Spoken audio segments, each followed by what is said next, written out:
So continuing along with Vasari, we're going to start again with just sort of beginning at the point of mass modeling again on the project in Ripley. And what we're going to take you through on this particular tutorial is a quicker version of mass modeling in Vasari. Again, really simple mass models. But then running those through Ecotech solar radiation and also doing an energy analysis. So again, we're going to start in with the mass modeling. I'm going to go to, we already have our site established. We're going to start in with model, create mass, and I'm going to use the line tool. And again, I'm going to run right along the tracks here. We're going to do 30 feet.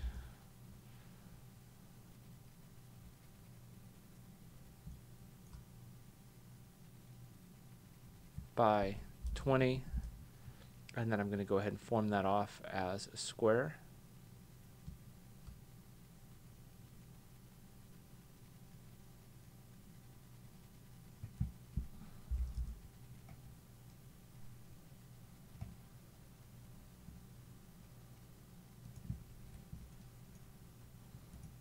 I hope, or something that's square-like anyway, at least.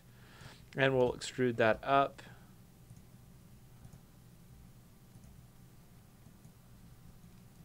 Once I get the right piece selected, there we go. We're going to extrude that up 12 feet. So what I'm going to do this time is I'm going to go ahead and say finish mass. And I'll actually just build this as 3 different pieces in the massing model. You can see my angles are a little bit off there. I didn't quite build a square. But, you know, that's okay. I'm just working through some conceptual stuff here. So it'll all work out just fine. So I'm going to go back to create mass again. The line tool. I'm going to verify that my reference plane or my placement plane is level 1. And this time I'm going to start right about here. And we're going to come across a total of 50 feet.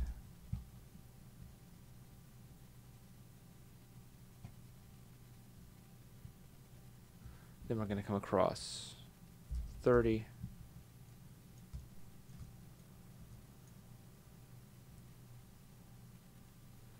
I'm going to make this angle a little bit more severe in terms of how it collapses in, and then close off the geometry.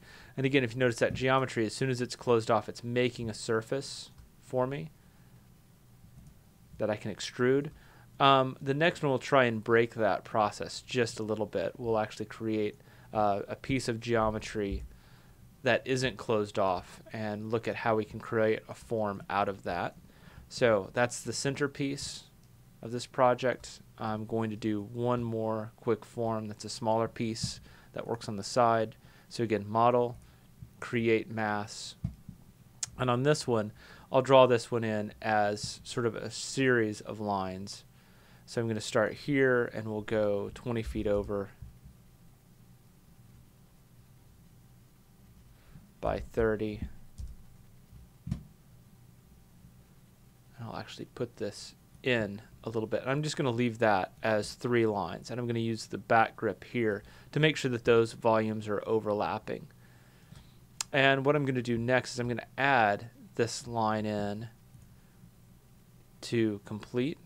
At least I hope I am. I might need to kind of spin around underneath to get the snaps. Like that. And that probably hasn't created, well, and of course it did create a solid plane, didn't it? Maybe not. The other option, if you're not able to sort of quickly extrude something, and it is actually not working, if I don't complete a loop while I'm drawing sort of this baseline, a lot of times it's not going to give me a polygon to extrude. Essentially, I only have 4 lines. The other option that Vasari gives us to work to start building some forms with is this create form button right here.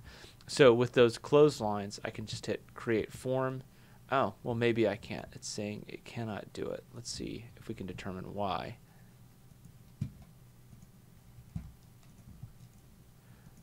Well, and then the other option is to just start over and try again.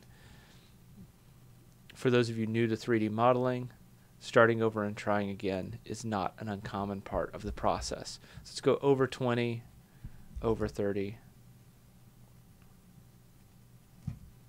over 30. And then what I want to do is close off these two lines. Here to here. I'm going to select this piece, create form. That's really odd that I'm getting that exact same note again, and I can't extrude that out either. Well, let's look at that create form in a different kind of way then really quick. I can take a series of lines and I can make two-dimensional geometry, or I suppose this is three-dimensional geometry, but it's sort of a 2D planar piece extrude up. It does not have to be a closed loop. If you're used to working in Revit, like you might have to see in Revit, it will do the exact same thing, just with a line or a point. For some reason, and this was kind of a new thing to me, it's not wanting to work by adding in that fourth line. So I'll make sure I just go ahead and close everything off this time. I want to go ahead and make sure my associated level is level 1. And then start in, we'll go 20, and then over 30, up 30, and then close that off all in one sweep here. And that should work this time. And we'll make the height of that piece 12 feet. And then we will finish that geometry out. So that is giving me my starting point in terms of working with the mass modeling. And now what I want to be able to do is dive into some of the analysis on this. So what I'm going to do is we're going to go back to the Analyze tab, and I want to enable the energy model. So what this is going to do is set up the opportunity to move this geometry into the cloud to do a 30-year energy simulation. So I'm going to click Analyze the Model. And it's going to say, to complete the energy analysis, Revit needs to make changes to the project. This would be adding a floor, and this is going to add some default wall types. And I believe the number is at 25% glazing around the perimeter. And for right now, in terms of learning the software, we want to start just with the defaults and just begin seeing how this process is going to work. So this is going to be called Ripley Analysis 1. I'm going to click Continue.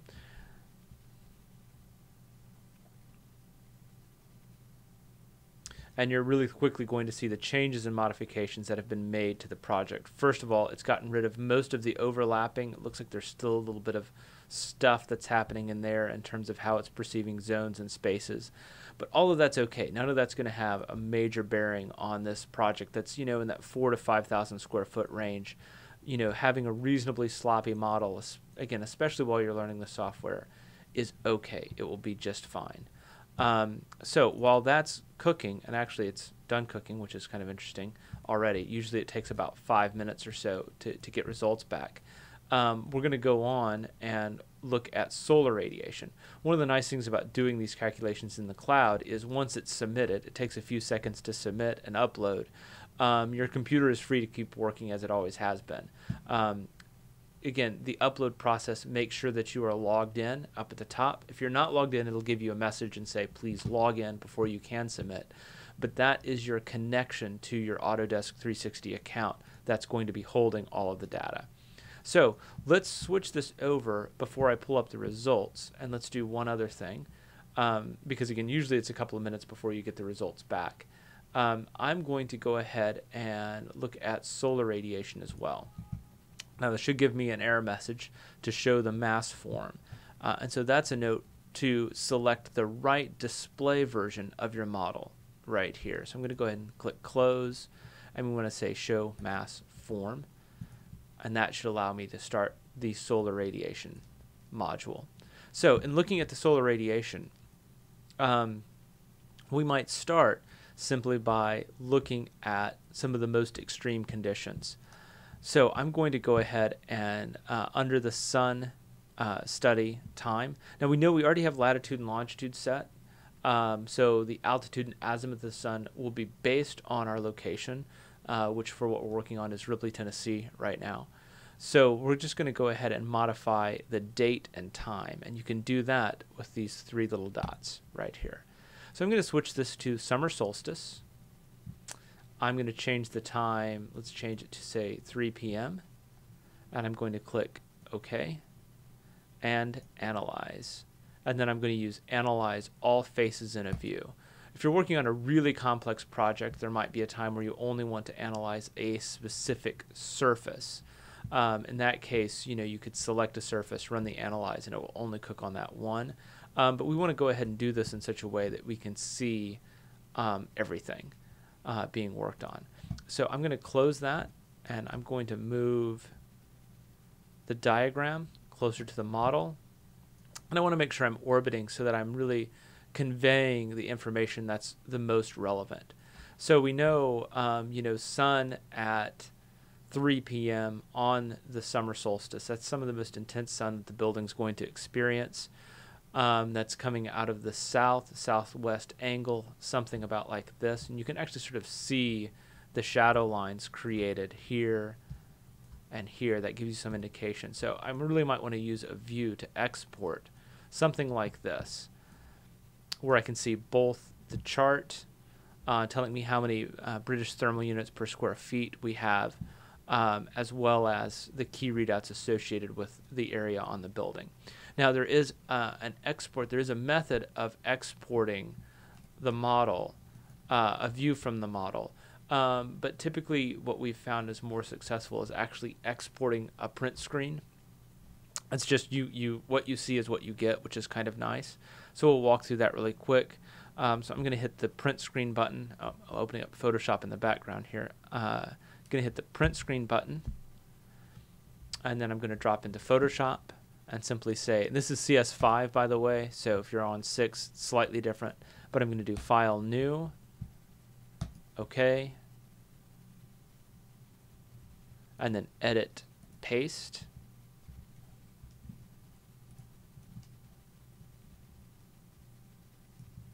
And then I'm going to use the crop tool to grab that image.